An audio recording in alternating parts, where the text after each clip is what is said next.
साथियों नमस्कार। स्वागत है आपका अपने चैनल विवेक ओझा ऑफिशियल में।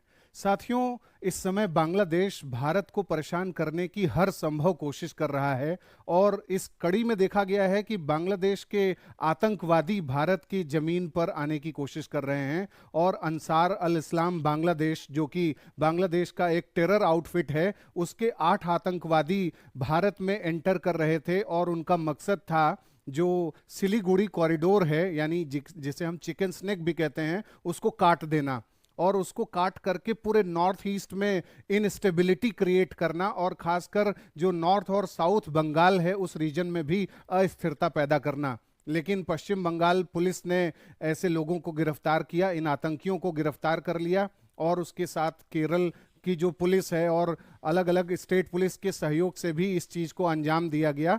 और यहाँ पर ये समझ में आता है कि बांग्लादेश चिकन स्नेक को और सिलीगुड़ी कॉरिडोर को कितने बड़े मकसद के साथ इस समय देख रहा है, जब ऐसी समय में वो भारत के साथ दुश्मनी निभा रहा है।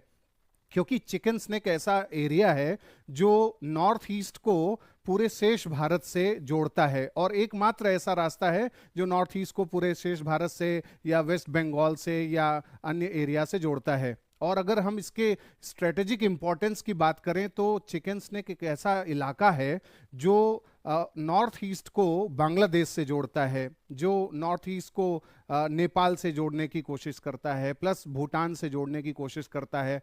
तो अगर नॉर्थ ईस्ट से कोई भी ट्रेड करना है, कोई भी एनर्जी सप्लाई करनी है, तो वो इसी रूट से होकर के जाती है। इंडिया और बांग्लादेश के बीच में जो फ्रेंडशिप पाइपलाइन का प्रस्ताव किया गया था वो भी सिलीगुड़ी कॉरिडोर से ही होकर के जाता है। तो सिलीगुड़ी कॉरिडोर का इंपॉर्टेंस जानते हैं ये लोग और अंसार अल इस्लाम जो बांग्लादेश है आतंकवादी संगठन, वो इस समय इसी रूट और इसी के इर्द गिर्द जो इलाके हैं उसका इस्तेमाल कर रहा है। जैसे मुर्शिदाबाद और एक जो वहां पर एक डिस्ट्रिक्ट है मुर्शिदाबाद, उसको तो इसने ट्रांजिट रूट बना लिया है कि कैसे आतंकियों को यहाँ पर भेजा जाएगा और डीस्टेबलाइज किया जाएगा। तो इस तरीके से भारत की आंतरिक सुरक्षा बुरी तरीके से प्रभावित हो सकती है और इसके चलते असम राइफल्स या हमारे जो सीआरपीएफ हैं, जो हमारे पारामिलिट्री फोर्सेस हैं, उनको बहुत ज़्यादा सतर्क रहना होगा ऐसे इलाकों में। खासकर पश्चिम बंगाल के बॉर्डर पर जो सिक्योरिटी फोर्सेस हैं उन्हें ज़्यादा सतर्क रहने की ज़रूरत है, क्योंकि सिलीगुड़ी गलियारा एक ऐसा इलाका है जो बहुत ही नैरो इलाका है और 22 किलोमीटर लंबा है और 60 किलोमीटर जो है लंबा है और 22 किलोमीटर चौड़ा है। तो यहाँ पर जिस तरीके से पहले भी एंटी इंडिया ऑपरेशंस चलाए गए हैं, उससे ये पता लगता है कि जितने भी ऐसे एंटी इंडिया एलिमेंट्स हैं जो भारत विरोधी अभियान करते हैं, उनकी निगाह रहती है कि किस तरीके से चिकन स्नेक को काट दिया जाए ताकि नॉर्थ ईस्ट का कनेक्शन न बन पाए किसी भी तरीके से, इकोनॉमिकली या कल्चरली या अन्य स्तरों पर शेष भारत से।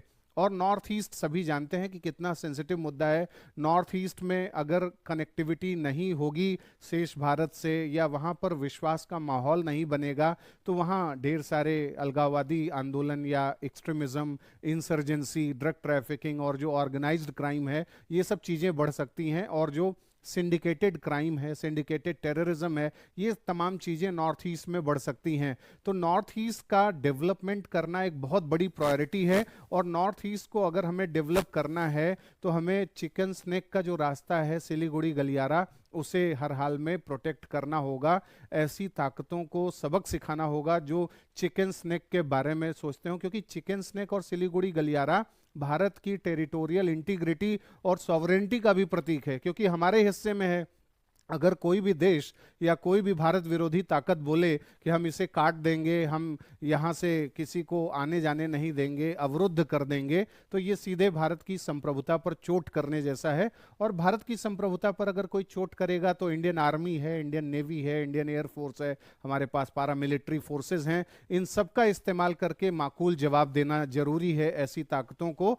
तब जाके हम अपने इंटरनल सिक्योरिटी को बेहतर बना पाएंगे। साथियों, आपका क्या विचार है इस मुद्दे पर? आप हमें कमेंट बॉक्स में बताएं। अगले कार्यक्रम में जल्द मिलेंगे। नमस्कार।